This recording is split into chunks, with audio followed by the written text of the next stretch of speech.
get started. Hi, good morning everyone. My name is Emma Wright. I'm one of the founding teacher leaders of Wildflower Montessori Public Schools of Colorado in the Grand Valley. And to those of you who aren't familiar, I just wanted to put a face to the name. If you're not familiar with our charter application process, if you have any questions about our school or our vision for this school, I welcome a conversation with you. And I want to thank the folks who came out to express their desire to see a public Montessori option in 51. Thank you for that. Then this is also doubling as the public meeting. We did one Wednesday night, right? Yeah. And then this is the second of 2 public meetings for Wildflower. So that's what we're here for. All right. Yeah. If you also.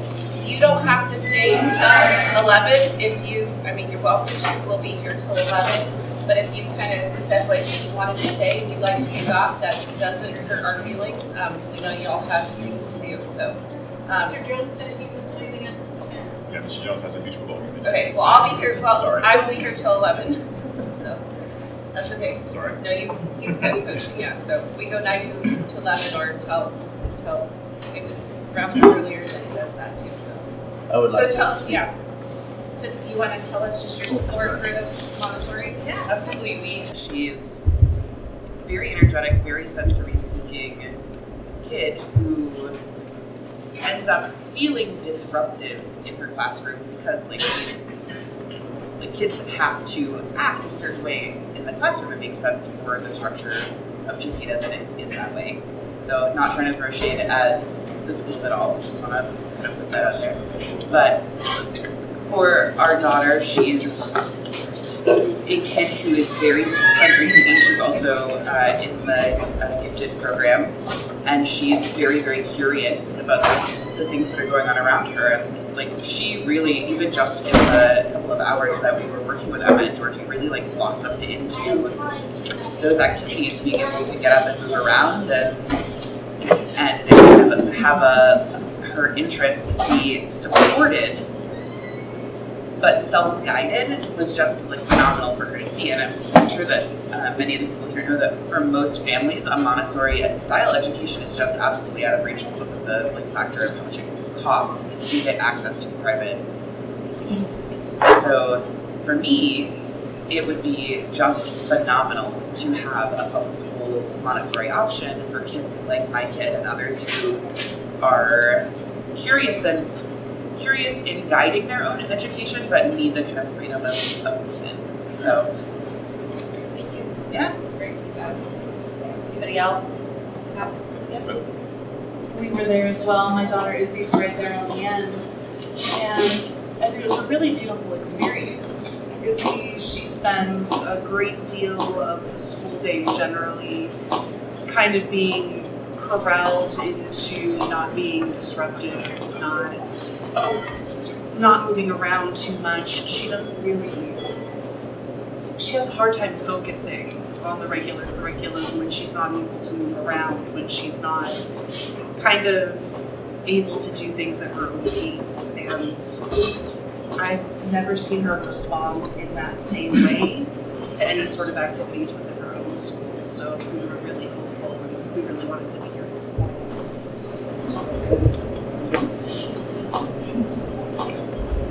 Hi, my name is Lee Searcy. 34 years in public education, 21 of those in administration. About 3 years ago, I got a call from one of my previous administrative assistants saying that there was a Montessori school in True that needed some assistance. And being retired, I was happy to do that. What I discovered was a school. I was not that familiar with Montessori at the time. I discovered a school that students learned all by themselves because they were interested in what they were doing. Everything was contextual, everything was hands-on, absolutely life. And what I really discovered was a board that had compassion for kids that I had never seen before.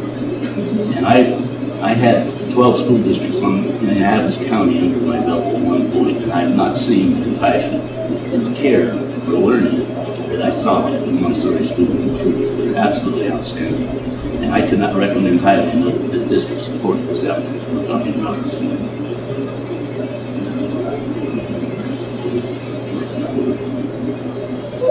So my name is Tara Missman. My daughter is at River Canyon School, and she is highly energetic and just a ray of light, but she's also very smart, very intelligent. And so right now I'm in the midst of figuring out what's next and where she's going for her kindergarten year, and I've found that it's either this way or that way. I can't personally afford private, which would be my ideal, but what I'm looking for is something that my child can actually attend in a hands-on situation, because she's got both of the qualities that is necessary. So in looking at Montessori options, it just, for me, it felt like, oh my gosh, this is it. This is something so amazing. But to have it in a public setting and available for just the average person to attend would be, I think this district is missing that. So I think having that option would be clutch for many, many parents. Could I say something? Yeah. Okay. I didn't know if we were moving on or not. No, you guys can talk about whatever you want. So if somebody wants to Okay. change the subject, that's fine. We can pop back to it. So Okay. whatever you like. My name is Maria Kalo, and I am graduating this May with my associates in early childhood. So I attend at Colorado Mesa University, but I am teaching at River Canyon preschool, as well as Monument View Montessori, the one that you mentioned. Both amazing schools, and I think that one is Waldorf, one is Montessori. They have some overlaying practices, and it's just been, as a student, really, really cool to be in that learning environment and seeing really how kids respond and how parents respond and how it's different and the same, and just how each individual kid is responding in a positive way. I think that is really fascinating to me. Personally, I have noticed that parents connect more in the sense of how every parent wants to raise their kid in a different way, ethically and morally. But I think in an educational stance or academic stance, that parents relate more when it comes to Montessori. And I think Maria Montessori definitely had that philosophy of what is best for the innocent child put in front of us. And I think that's what every parent wants for their child as well. I'm a parent of two kids who have been in Ms. Jordan's classroom. My name is Theriot, and I love that you mentioned that parent relationship, because I feel like I am a better parent just by the Montessori method. When Ms. Georgie gives them assignments and my kids have this long-term project to do, I don't have to fight them to do the project. They're kind of self-paced and they know what they have to do and they do all the work. I don't even help them with anything that they do that's related to school, because they know what they have to do and they know how to pace themselves. My daughter's one that'll kind of do a little bit every night for 3 weeks to get it done. My son is the one where he likes to do bigger chunks. He'll spend weekends where he'll kind of spend an hour or two and get it done, and they kind of know themselves and their learning style. I love telling the story of my son when he was in kindergarten. And I go to the first parent-teacher conference. He's been in Montessori for 4 years, since preschool, and he's in second grade now. And in kindergarten, at the parent-teacher conference, his teacher was telling me, he really loves math. He's driven in math, and he wants to do math all day. And because they create their own schedules, I was a little concerned, what about reading? Shouldn't he learn how to read? And she said that he will gravitate to it when he's ready. And I was just, and most of us, when we think education, you need this much time reading and this much math and this much time in certain subjects, where with them allowing him to spend his entire work cycle in the morning doing math, the one day him and a friend had wanted to count to 1,000 as kindergartners. They wanted to arrange this thing and just be able to conceptualize and really use their ability level at where they're at to figure their world out has been amazing. So by the end of kindergarten, in order to progress in the math that he wanted to do, he had to learn how to read, to do story problems and all this. So then he did eventually gravitate to that reading just so he could do what he wanted to do with the math. So it was really awesome just having that flexibility, I think, which then when he was in first grade with Miss Georgie, he was able to, the kid was able to do multiplication and division by the time he was finished with first grade. And I just think that's amazing that he had that flexibility to grow in that area and all the other areas came along with it. So I'm a high school teacher and it breaks my heart to see my high schoolers say, like they want to go into the medical field, but they don't want to spend 12 more years in school. I don't want to do that. So like they have the drive and they have the ability to go into this medical field, but then the only thing holding them back is their dislike for the educational system, and that breaks my heart as a teacher. So I love having the flexibility, and I really hope the district takes it as an option. Yeah, my name is Perry Cabot. I'm the former president of the Montague Montessori Charter School, current president of the board. And by bad luck, I also ended up as the treasurer and vice president. So literally beside myself with frustration at that time. And so when Lee came and tried to help us, rest us from what was a bit of a cluster F, so to speak. And I didn't know a lot about Montessori when I jumped into this, and I had a child, my son, who was at a Montessori preschool at the time, and that school was in the process of applying to become a state charter school. And that application process, to save you the gory details, was not smooth, I'll put it that way. And during that process, I met Georgie, and she was, I think, working as a sort of a part-time instructor there.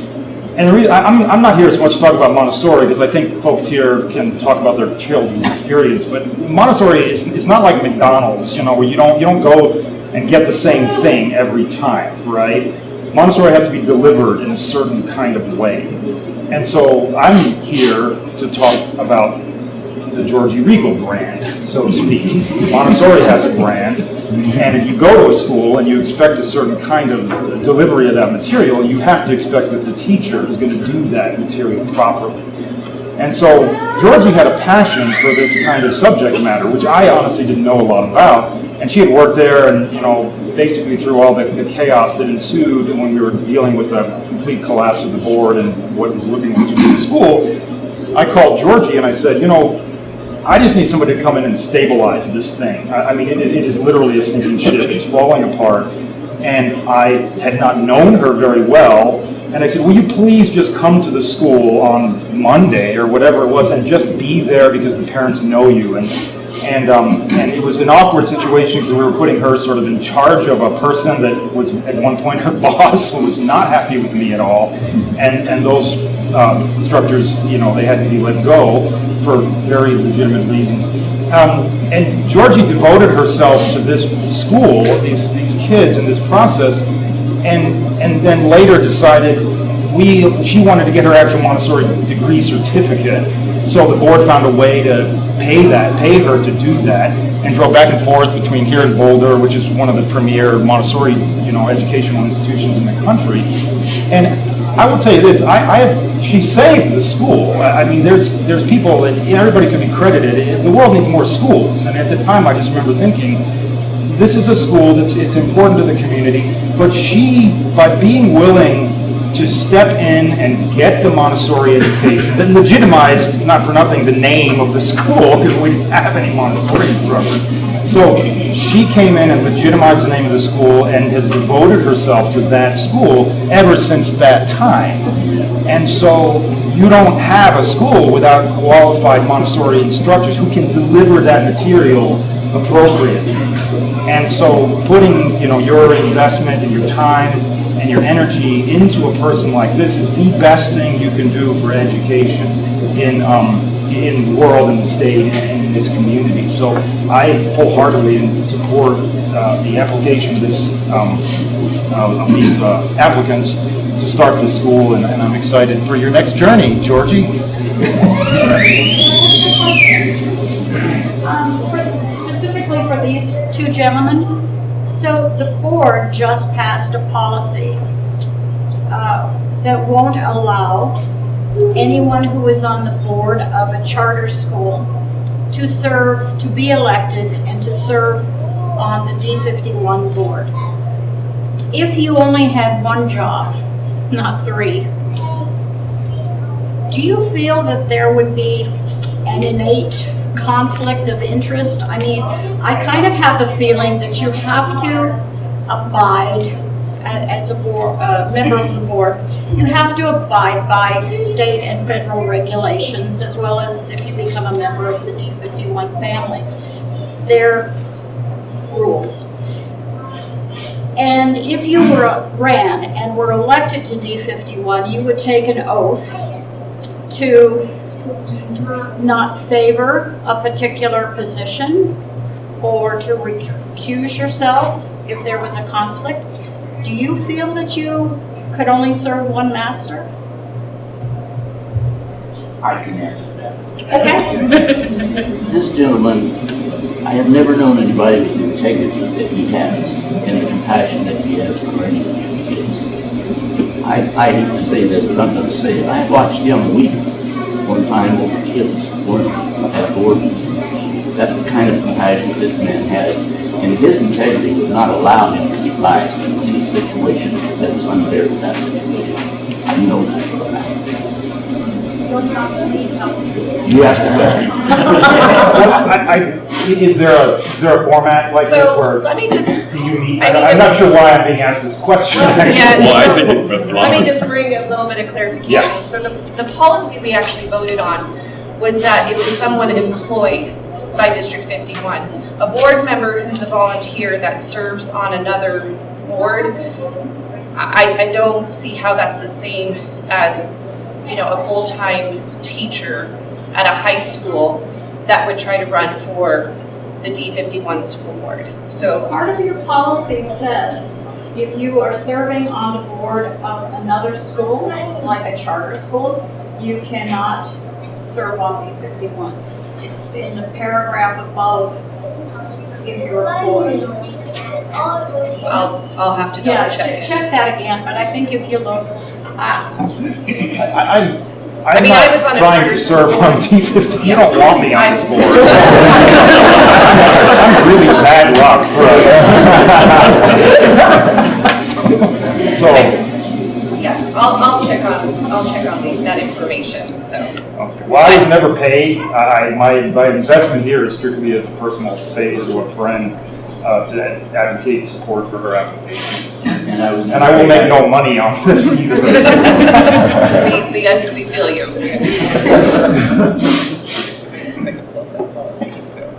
I would like to second it. I'm sorry. no, you're good. You're Yeah, fine. my name is Greg Rice. I'm a local family physician and lived here most of my life. I'm a product of D51 education. As I think back about my education, I don't remember exactly much about the curriculum.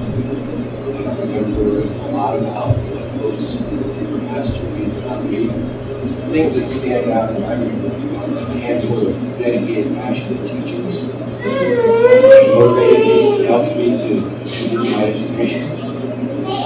I admit I don't know a lot about the Montessori method either, but what I've been able to learn over the last several months, I've been able to meet a number of these Montessori educators. And I can tell you, they are passionate about what they do. Most of these folks are master's level educators who've gone on and spent hundreds of hours and thousands of dollars, sometimes with their own money, to become Montessori trained because they're passionate about this. These are the kind of educators that motivate kids in school. They're passionate about their work, passionate about what they do. So I would encourage the district to accept this application and bring more of these kind of educators to the school. Because that's what we're looking for. Can I add a comment to that? Yes, ma'am. Natalie?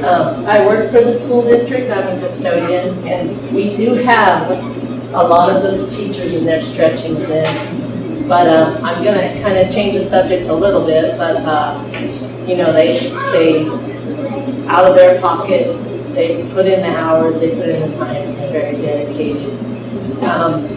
Also, our custodial department is really stretched thin, as are subs for paras, subs for teachers.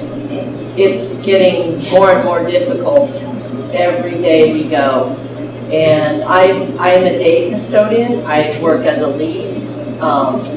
It's really hard to take a day off or use your vacation time so that you can, you know, enjoy your life and do things, and because they don't have anybody to sub for you. So we're getting like plenty of vacation time. The benefits are great, but that starting pay for a night custodian it's horrible. It's once they get into a school, it's 15 to 84 for a night custodian. And they did an analysis. They said we're competing with the other, you know, schools in the state as far as custodial pay. But I don't feel like 1584 is very competitive, especially just here in the Valley. And they say, well, you get good benefits because you get insurance, you get sick time, you get 12 holidays pay, and that's all great. But when you can't get those people hired, we're suffering. And there's a lot of custodians right now that are 40 hours a week. They're working an extra 4 every night to cover an area. You know, so they're putting in a lot of hours. So I know you guys probably realize it too. And I just want to say there's going to be probably in 2 or 3 years that a lot of custodians will be retiring, and then what? You know, what's that, sorry? Yeah. That's once they went through the training, and they find a school for them, once they're set in a school. So that's it's probably 3 to 4 or 5 weeks after they're hired that they finally end up making that. I can't give you the amounts, what the exact starting pay is, but it's lower than that for when they first get hired. Now, if it's somebody that has experience, then sometimes they'll look at that and bump it up. So, but they did the market analysis. They were kind of late getting that in. And so I think you guys are aware of our salary schedule with the grade level and then the steps.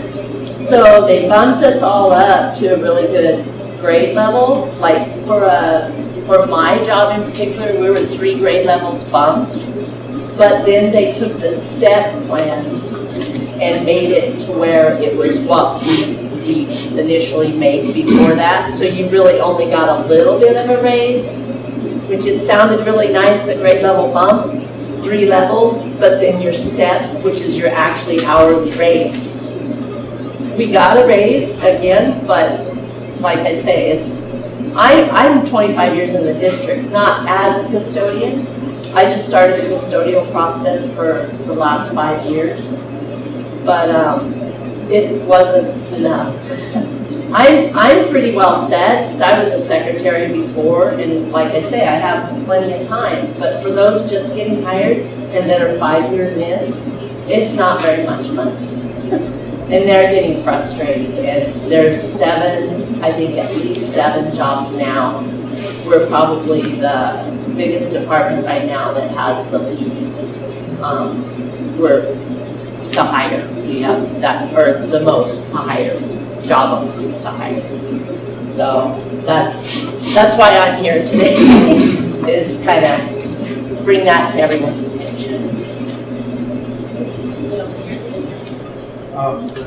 We're parents of a student at Monument View Montessori, and we just wanted to chime in about both the method. We think that sort of a very hands-on experience is really important and helps. We've seen in our son and like a lot of the natural capabilities for math and stuff, but then it's just really solidified in a couple of months. And he's wanted to, when we were going to bed, he wanted to count to 100, and telling me I was counting to 1,000. I just agree totally that it really engages them in a deep way. And I like that it's flexible and that they're allowed to explore more. I think that too many times that's getting lost these days. Additionally, I wanted to comment on Georgie. Our son Rafa just adores Georgie.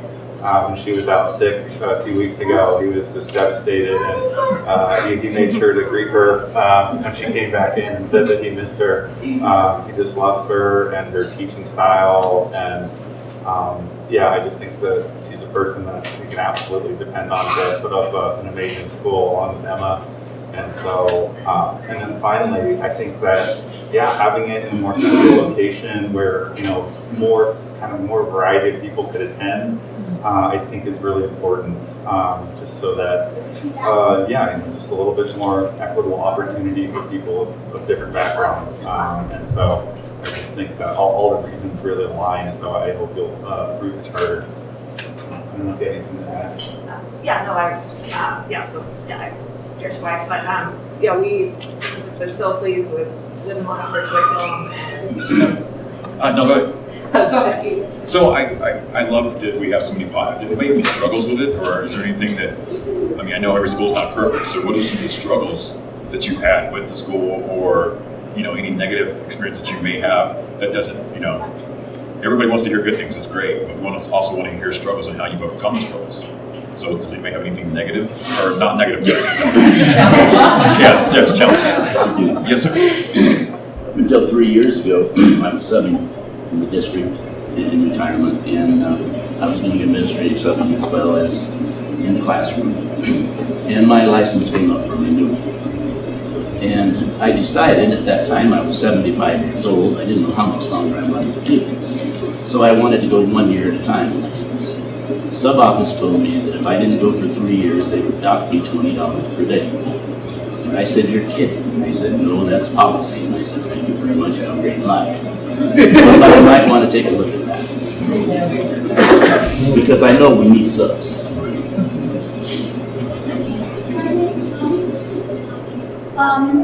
So Maria Montessori method has been around since the early 1900s. It's a tried and true method of teaching. And I like to think of the standard school system or process in Montessori, compare it to taking a vacation. Sometimes you only have 1 day to get from point A to point B, and you take the freeway. Sometimes you have 3 days, so you take the scenic way. You're going to get to the end either way. It's going to be how you choose the best way for your child. And with whether it's Montessori or a conservative charter school or D51 schools, you're gonna get there and you get to choose. As parents, you get to choose. So there's really, maybe if there's a negative effect on a child in the school, it's just that they don't have the alternate choices or aren't aware of them. And I see that that's what D51 is trying to do, is acquaint parents with choices, and that's a good thing.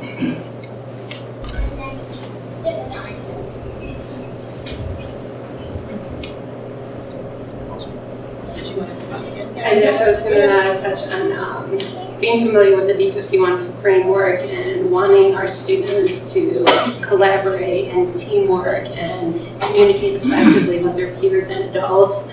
Just seeing my little elementary kids working on these skills in the Montessori method just blows me away with how they're taught. It's not just about learning the content and doing it yourself. There's a lot of this learning how to work with each other. If there's a conflict, the teacher isn't the one who diffuses the conflict. They come together and work through the conflict with their peers. So I think that's an important piece that the district, I think all the schools are working on those ways of teaching kids to communicate effectively and to de-escalate problems on their own and not expect the adult to do it for them. There's a lot of the SEL that's built in, and I think it's just a great way for all the schools are working on these skills, and to have another option to do that would be great. Somewhat of things that my granddaughter, when my son-in-law and oldest daughter were living with her, she attended Mountain Shadows in New York, one of the finest in the nation, I think. And she started in the infant, went into the toddler program, and into the elementary. When they had to move to California, my son-in-law was in USC, they found a pretty decent Montessori school, not quite like Mountain Shadows. So we had some concern. And sure enough, all of the teachers are certified, and each one is different. You know, you find it at least certain for your child. So there was some concern on my daughter, and I'm a Montessori school teacher. So she said, Mom, I'm really concerned. And so I went to her one time, and I saw the dynamics in the classroom, and I thought it was great. But Anna, my granddaughter, just wasn't wanting to read, just all over the place, gifted, just like we were talking about the girl. And this guy, and this speaks to your point about the guys and about what they're thinking, they're passionate about. She saw this, she focused on Anna, how Anna was, not just disseminating information or here I'm checking the box, I do these lessons. And she began to whet Anna's appetite. She had watched Anna looking at these younger kids that are in the classroom, because oftentimes there's different ages in one classroom, which is just wonderful. Children learn how to get along, they learn how to navigate issues with their peers and with friends, with each one learning to respect the elders. And that the other person, that's a fellow human being, not just another person in the classroom, that's a fellow human being, feelings like mine. So she began talking to Anna about reading the book, something. This child is having some trouble getting herself to shop. Just starting to read. You know, Anna, you're already doing letters and you understand there's really reading. I really need this child to read more. Would you be willing to help guide them with growth? By the end of that year, Anna was almost in the third level of Montessori. By the end of that year, right after the year, she was reading Montessori. Because this guy is so smart to appeal to a passion that is in Anna to teach. The reading's the tool. Anna still wants to be a teacher when she grows up. So it's so important that you have the freedom to teach the child, not just the curriculum is designed to be taught in ways that the child can feel confident about. So and I'm seeing this firsthand, it's just amazing. You know, I'm a guy myself, it's amazing to watch this.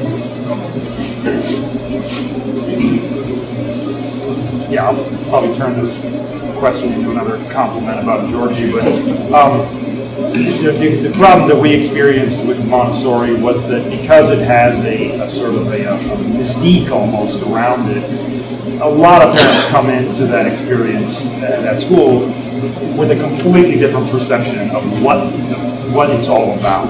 They went someplace else and it was, so there's a lot of opinions about this particular process of education that you don't find in other educational systems. And so there again, I thank you for reminding, they're called guides, they're not called teachers. So very specific, and that in itself speaks to the fact that you need a good guide in order to convey to parents that the way that guide is executing the Montessori material is within the framework of the original Montessori mission. And so there again, I'm just saying that you have, and I guess Anne is probably the same way. They're cut from the same cloth. You have people that adhere to that, and they've actually seen those results. So there you go. I need to say that being a Montessori teacher is exhausting. You teach each and every child differently every day. You have to have new materials every day, ready for whatever direction they want to go to. And so when we talk about burnout in the public schools, I'm not saying that, and I am saying, the same passion that you talk about for a Montessori teacher is the passion that charter school and other teachers have every day. And they're not always just checking a box to make sure the student gets someplace. They're teaching the children, but Montessori teachers have got to admit it's exhausting. I feel like it's always exhausting no matter what career you're in. But I also think that something I have observed, I am not Montessori certified, I'm very new, dipping my toes into all of this, but something I have observed with the Montessori and child interactions is that the guide, not the teacher, the guide is learning just as much as the child is, or with the child, and so that dynamic brings, in my opinion, a lot more respect for each other. And also, I think you're always in tune and observing on what that child needs. You're aware of it, and it becomes repetition, and it becomes respect and trust. And it's not necessarily, in my personal opinion, it's more so a take back of burnout because it is practical life. What's your student guide ratio for? I am unaware of that. I think at the I know the normal regulations. I am not aware of the Montessori regulations. Maybe one of you guys can answer that. I have currently 25 students with a teaching assistant. Our students. Is it possible to get, with that ratio, is it possible to get some good one-on-one, some good, yeah? Oh, yes. Awesome. Very much so. Way cool. Very much so. Good to know. Every day. Awesome. The other thing for the board to consider is, my takeaway from the last election, is that a couple of these parents really wanted to change to a different Can you use your teacher voice? Oh, sorry. Thank you. Sorry.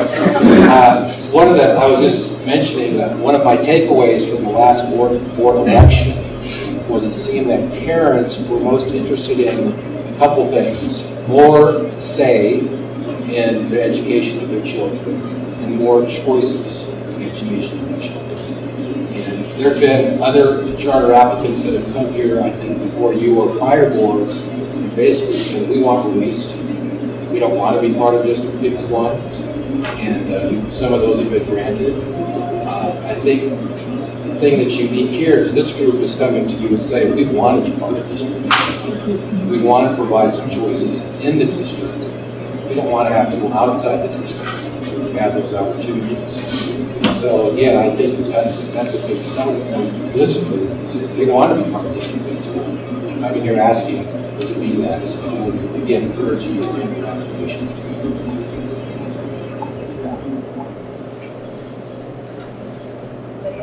have one comment. To get to your question, of course, kids are kids, and so yeah, my kid still gets in conflicts and stuff on the playground and stuff like that. It's not like it's magic. That's everywhere. All the time he comes back with some story. He did this, they did that, and so it's not like it's a magic solution or anything. But yeah, I just think it's a good option for certain kids that that respond. I think it's a really good thing that could grow a lot in the community and could provide a model that a lot of kids respond to. So that's what I would say. Is there, of course, there's still things that come up, but it's just overall it's such a great nurturing and learning environment.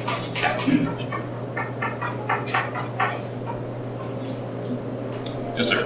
Back in the 20th century, I was appointed Director of Alternative Education for District 51. And from that perspective, this is just one more option for students to learn. And we need that option as parents because not like our children are Skittles. There's different layers to our kids, and everyone is different, learns differently. But I can tell you, if I put my child in an academic setting where she has to sit down for hours at a time, I can tell you right now, this is going to be a rocky relationship with school. So I need, as a parent with my child going into kindergarten next year, I need this option. I need Emma as my child's teacher. I need this. I mean, Rayleigh needs this. The other day, a woman said to me, we don't have enough religion in our public schools, okay? And going back to this idea of choice, if you want religion as part of the educational system, then you need to choose a charter school where your child can get this, or a homeschool. Our deputy over here homeschools our kids, and she includes religion in her teaching, and I think that's great. Okay, and this is why, if we include the Montessori system as part of D51, we're getting a whole smorgasbord of choices for parents and students. And if you change your mind to what, the Montessori school is going to go up through 4th grade? Okay, at the end of 4th grade, you can see what propensities your child has, and you can choose either to get back into mainstream 51 or go to a charter school and continue that way. You know, it depends on what kind of plans you have for your child, what kind of aspirations the child has, on how you're going to help direct them. This is a good choice. You just made me remember something else, is that we had parents that would come to the school, and they did remark that one of the reasons why they chose the area to live in was because there was a Montessori school. I'm not saying that they moved specifically to Grand Junction for that reason, but having that kind of choice, the Montessori choice, I know there was a Waldorf choice for a while, but having that diversity of choices even can impact folks choosing to move to the area, bringing jobs and other other good things to Mason County. Yeah, can I, disclaimer, I'm Georgie's husband, so I'm biased here. I work at CMU, I'm a professor. We had a mass exodus this past year, as a lot of professions are doing. We lost a huge chunk of faculty, for all the same reasons. Education's hard. It's hard to keep people employed. And it is hard to get people to move here. And it's just, I just want to piggyback on what Perry just said.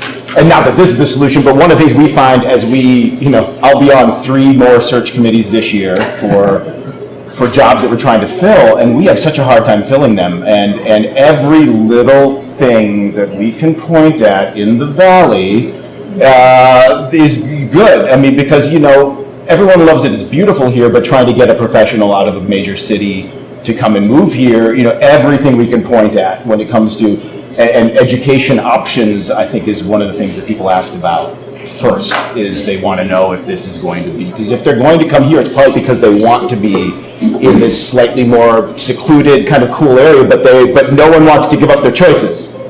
So they're coming from Chicago, they want all those choices, and so I just think, I think the options are good for helping to get people to move. I mean, now it's obviously a boom town now, people are starting to come here, but it'd be nice if options were available to people like they are in a bigger city.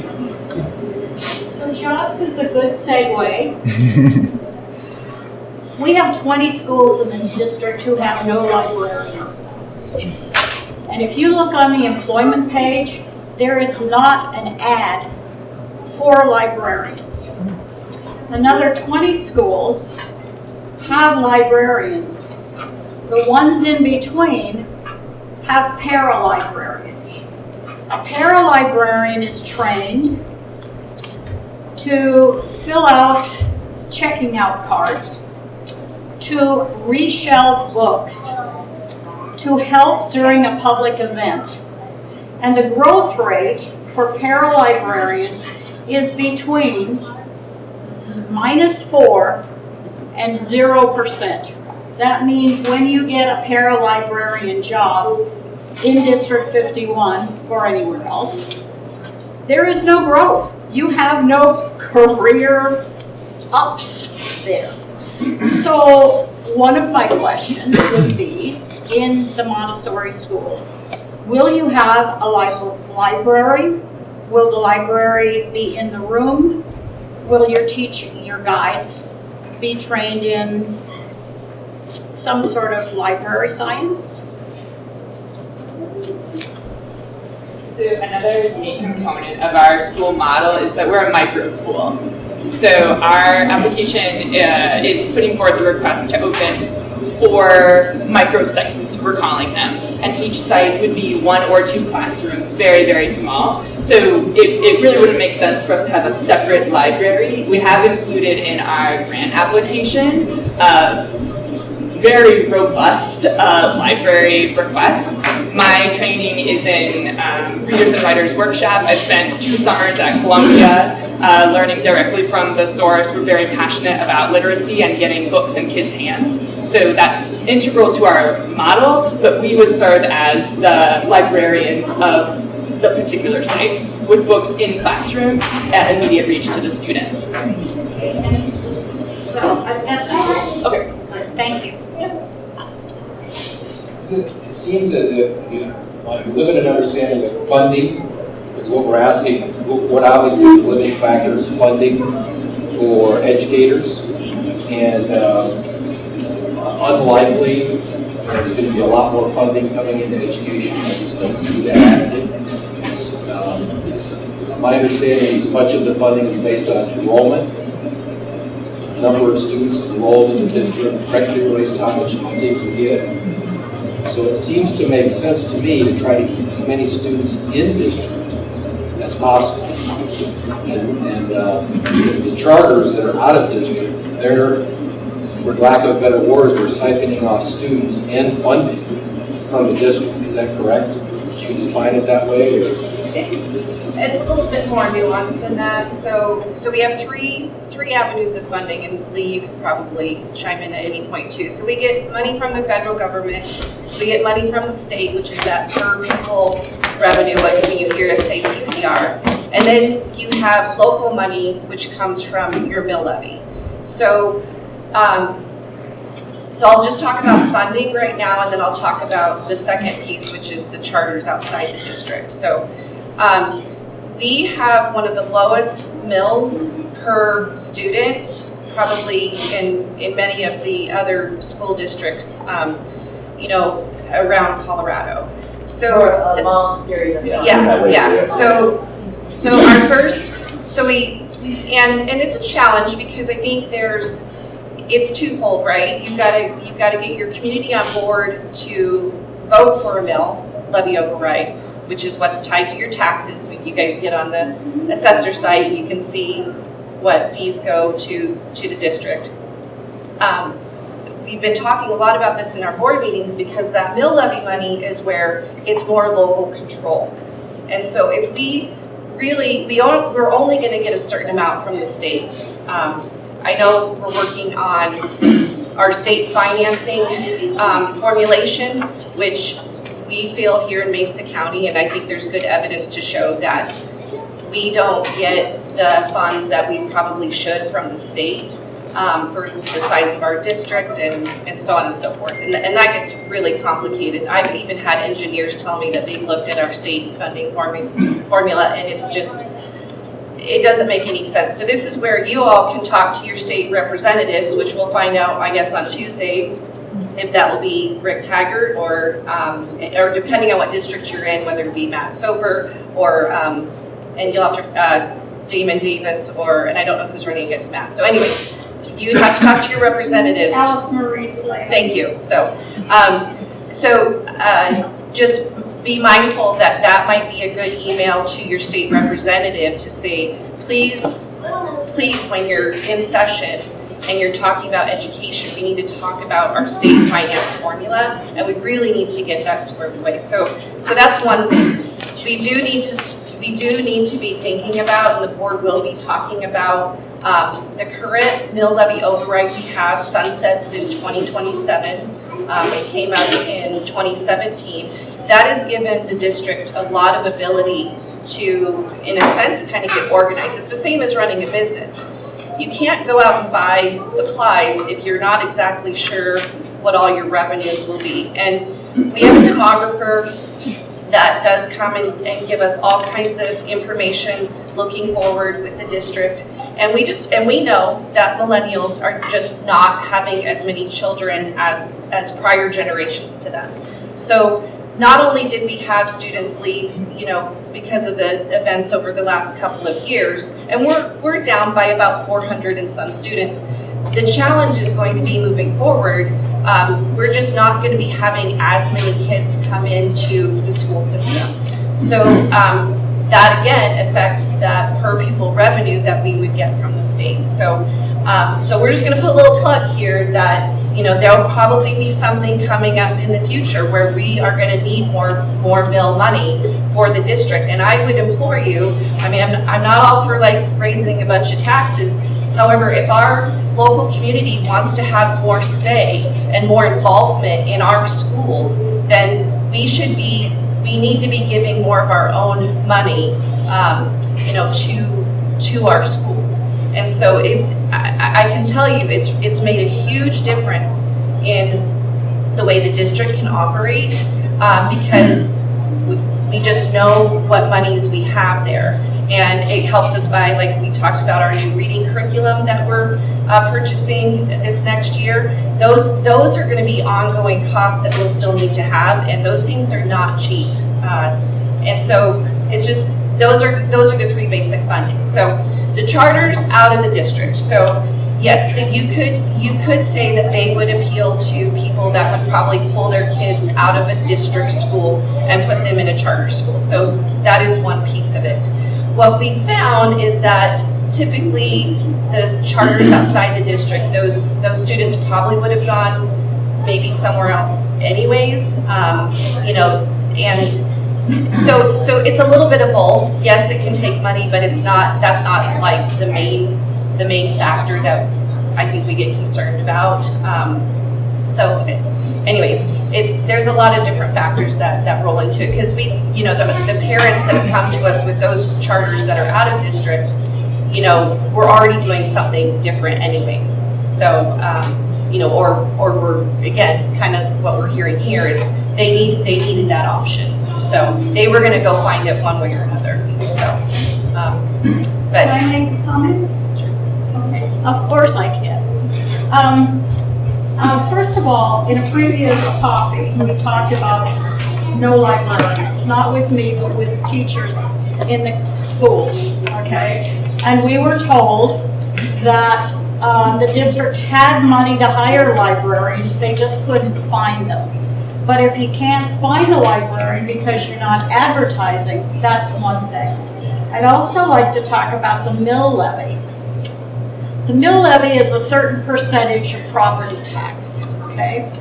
With the increase in the property taxes in the last couple of years, the mill levy proportion is going to be greater, at least until the housing values go down, okay? So that's going to be a pile of local money that we can use. The state has supplemented the lunch money for the district, so that's another amount of spending that D51 does not have to do, or at least it lessens the amount. And the third thing is, if we have a drop in enrollment, think of how much it costs to maintain this school. An old school that'll probably need a lot of rehabbing anyway. So you send some D51 students to other schools and you close this one down. Or you close 2 schools down, all right? We've done that before, or at least other districts have. So without the maybe $1 million it takes to maintain the electricity, the water, the heat, everything in this property. That is saving the district money, and that will make up for any per pupil funds that are pulled away from D51 by charter schools.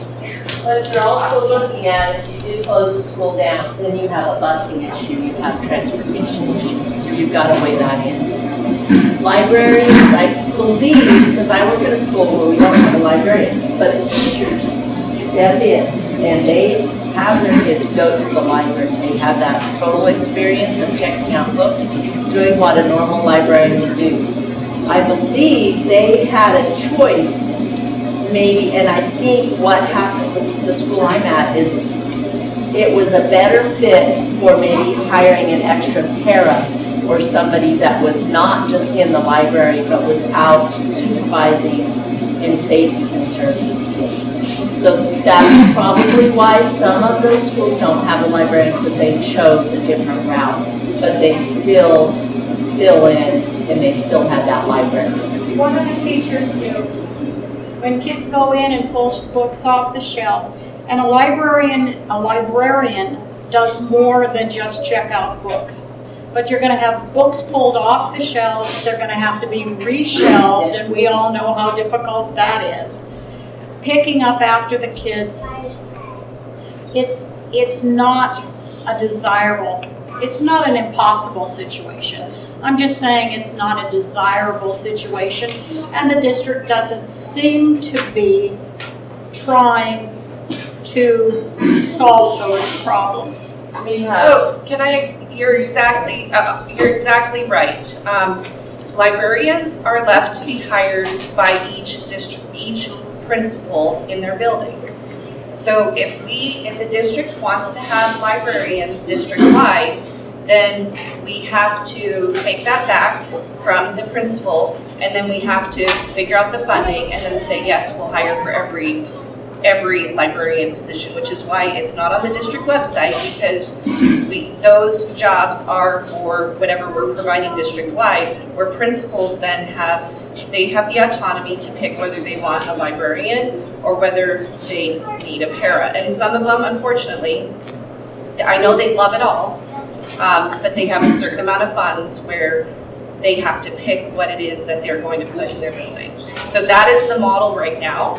Not saying it's the best model or what we want, but if we want a librarian in every building, we're going to have to revamp that and also make sure there's that funding, which is why, again, mill levy money and other things would be able to say if we want a library in every building, then we know exactly where the money's coming from, because a librarian is a year-over-year expense. It's not just a one-time expense, and we can't. It would disservice them to say that we can hire you for a year and then not have them again for the next year. So we need to look for a long-term solution there for having those in the building. I have a funding question. I got my administrative license like 10 years ago, so I just remember that with a certain number of students, you get a certain amount of federal funding. And once you hit like 55 or 57, is it, where you enter this new bracket of funding? Is that, do you know the numbers on that? I don't know the numbers, but we could find out what maybe those brackets are. I was just thinking with, if a school, like, I know, how many students do you guys have? Like right now? Right now, like in the whole school? 60. So I just think of like, you have a school of 60 that is in that next level of funding. I know when we moved here from Chicago, like the first thing I'm looking at is schools. Like I'm looking at school ratings, I'm looking to decide where I'm gonna live. And it was between Delta and here. We knew we were gonna be on the western side, and it was definitely the schools that brought me here. So having the option of having a school, and when I was so excited to see a Montessori school in this valley, so having them with the district, I mean, I'd love for both of them to be in the district so that our schedules would be the same. Selfishly, I want our schedules the same, but it's just, I just think of like if there's a school of 60 kids, that's a whole another level of federal funding. Sure. So we can go back to finish your thoughts, sorry there. Oh, me? Yeah. I was just talking about the busing, you know, if we did close the school down, and I know we had to do, well, it was when I was secretary, we had to take the 3-year mark, or 3-mile mark to 2 miles. And it was hard on parents, and I was at middle school then, and you found out there were more tardies, there were more, you know, absences, because they didn't have a bus, and parents were working or whatever. But in the library thing, at our school, we have volunteers, and we have our administration actually, but we have a middle school girl that comes in, she's Down syndrome, and she comes in, and we have volunteers that do a schedule, and that was one of her jobs that she came in, and she helped put away the library books. And I clean the library, and it's being utilized for just more than just the library, which is really good. But we get by and we do it, and there's not, you know. So it's not a negative thing. I don't feel like for our district. I feel like we're you know, we have so much going for us. But like I love it that the Montessori school wants to be involved. But I think you have to look at what our positive things are with our district too. Because I get a little bit, you know, like, oh wait, I see all these teachers and they you know, they're struggling, they're pushing, and they're doing wonderful things for our kids. So you have to kind of, I guess, look at both sides. Yeah, you're right. We have a lot of people stepping up to make things work and make the library still work for kids, and I appreciate all that they're doing. So we do have our transportation team that's going to be doing a presentation either the next meeting or the first, December 6th at our workshop. So it'll be good to kind of hear where we're at with our transportation. So it's phenomenal to see teachers. Like, one of my best friends here is actually my daughter's teacher at Chiquita, and like, here's the thing though, it's phenomenal that teachers are stepping in, but what a miracle it would be if they didn't have to. Like, if they got the chance to go to the bathroom and eat lunch, like, wouldn't that be amazing if they got planning time during their day? They didn't have to stay until 8 or 9 o'clock at night to make sure that they're giving their best to their students every single day. And I think that would be, like, it's great and inspiring, but there's like a limit to where, like, inspiration is not sufficient to make your life from. Like, you need help, you need support, and that support needs to manifest as like as money, as having time back, as having time with your family, and all of those things. So like, yes, teachers are an inspiration, but they shouldn't have to be. They should be able to have a life outside of their school. And so I think to that, like, that would be, you know, to have more staff would really be helpful in that. Thanks for that explanation. I found that is really helpful. So I guess sort of that issue about in-district, out-of-district, my experience living here most of my life, it's been very hard to get an increase in the mill levy passed. There's been multiple runs at it, multiple failures. Grand Junction High School thing was kind of a miracle that that finally happened. And I'm just wondering if you have parents whose children are out of district, are they going to be supportive of a mill levy increase that primarily affects in-district students? And so, again, I think more students that migrate away from the district, I think that's going to have an impact again on the ability to get an increase in mill levies from education in this country. Yeah, no, it's a very valid point, and I think, you know, what the board is looking at is, and well, I'll speak for myself, is really providing options. You know, kids learn in different ways, they learn in different environments. My own kids went to a charter school, so you know, I love, that's what our job is, to really hear from our community and be sensitive to that. There are people that want they want something different, you know, for their kids, and sometimes just our schools may not provide that. So, you know, we want every kid to be able to learn, you know, in the environment that works best for them. So I will explain too with the, somebody actually pointed out to me, and some of you may already know this, but bond money, which is, again, we've had a difficult time passing bonds and passing mill levies. So just so you all know, a bond, when we pass that, those funds only go to construction of a property. We cannot use any of those funds to say go purchase a reading curriculum or pay our teachers. So I actually had somebody a few weeks ago say, wow, I didn't understand the difference between what a bond was and then mill levy money. And so as you guys talk to your friends and your family and your social circles, you know, if we ask for a mill levy override, they're going to be, well, we just voted for a bond, you know, and so it's really about educating our community that, well, the bond was for the schools and we'll have to ask for more bonds because Central High School is kind of another one that we really need to be able to get up to speed with compliance for our ADA students and other things. And it's just it's an old school. We need to take care of some things along with a lot of capital improvements. Ricky's right, there's other buildings that we need to consider what amounts of money that we put into them. But then the mill levy money allows us to use for teacher pay, resources, and a lot of other things, librarians, other things like that. So all in a sense a tax, but we can't use the monies either way. Mill levy money doesn't go towards building buildings, and bond money doesn't go towards paying or resources. So did you have a question, honey? Do you want to say something? I think it would be a good idea to make this go up. Can you say more about why? It was fun. Aww. What did you say? It was fun what? It kind of felt like a home. Oh, it felt like a home. Well, thank you. So I'm sorry, go ahead. I was just going to say, back to the closing schools, I'd be concerned if I was a teacher and they closed 1 or 2 schools and my classroom would grow bigger than a lot of it is. And so I'd be fearful of that. Yeah. Well, you're closing schools because your total student population is decreasing. Yeah, but those kids are going to another school that the class is already big.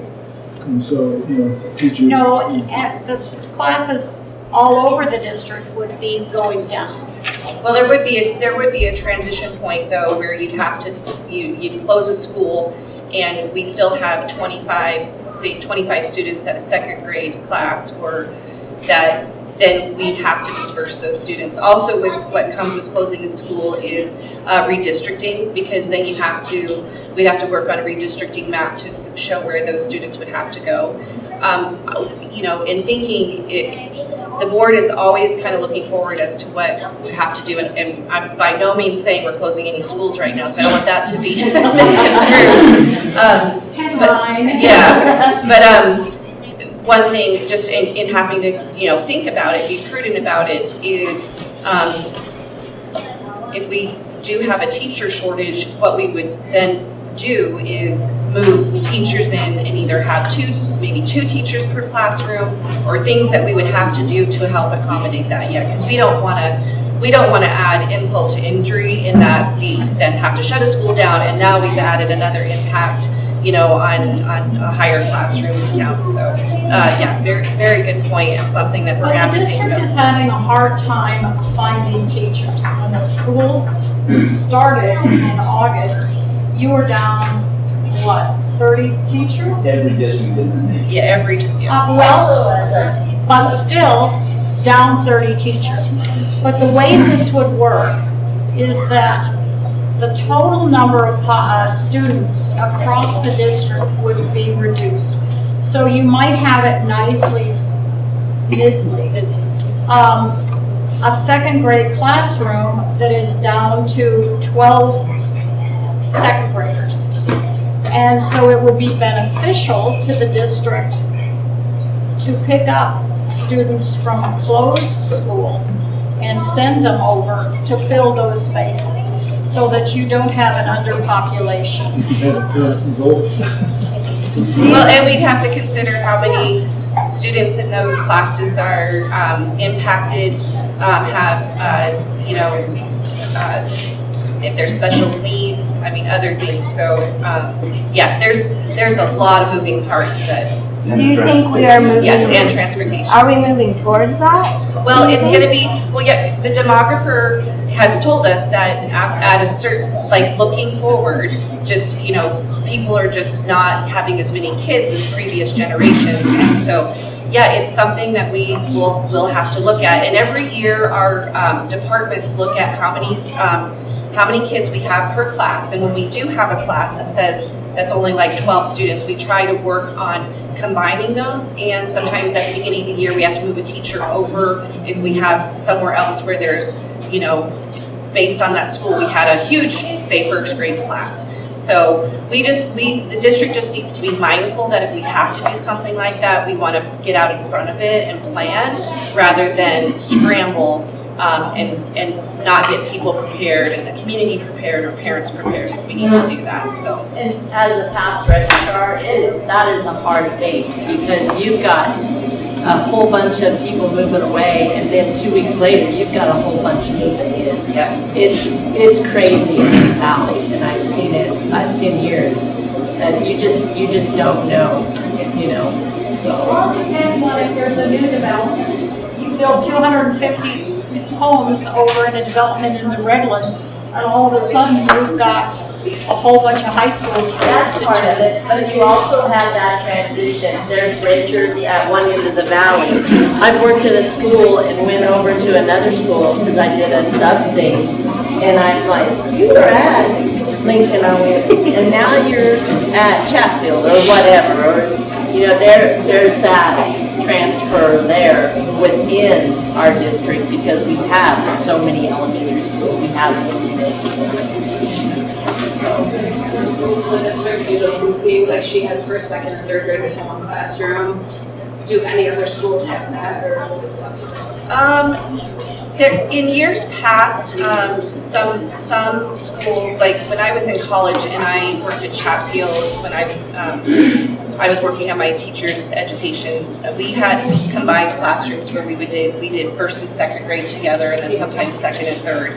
It seems like it kind of comes and goes. I know Juniper Ridge, their model is the teacher moves with the class through as many grades, like either up through 5th grade, or some of them will move up with them all the way to 8th grade, and then they start over and the same teacher will move with them. And so there's different models. The charter schools do it a little bit differently because that's part of their charter, you know, kind of what they want to do. But we have had in the past where our in-district general education schools, they've combined classes if we've needed to. But I think it's been some years. So. Yes, if anybody needs to go, please feel free. Like I said, we know you have things to do. You gotta go. Yeah, thank you everybody. I apologize, but I got a football game. So. Yeah, they need the coach. So. Thank you, appreciate it. Hope you win. Okay, yeah. I mean, I'll be here till 11 unless you're all done, but I appreciate everybody coming out for the feedback. So, anything else? That was enough, wasn't it? Well, thank you all for coming. So, thank you for being here. Thanks.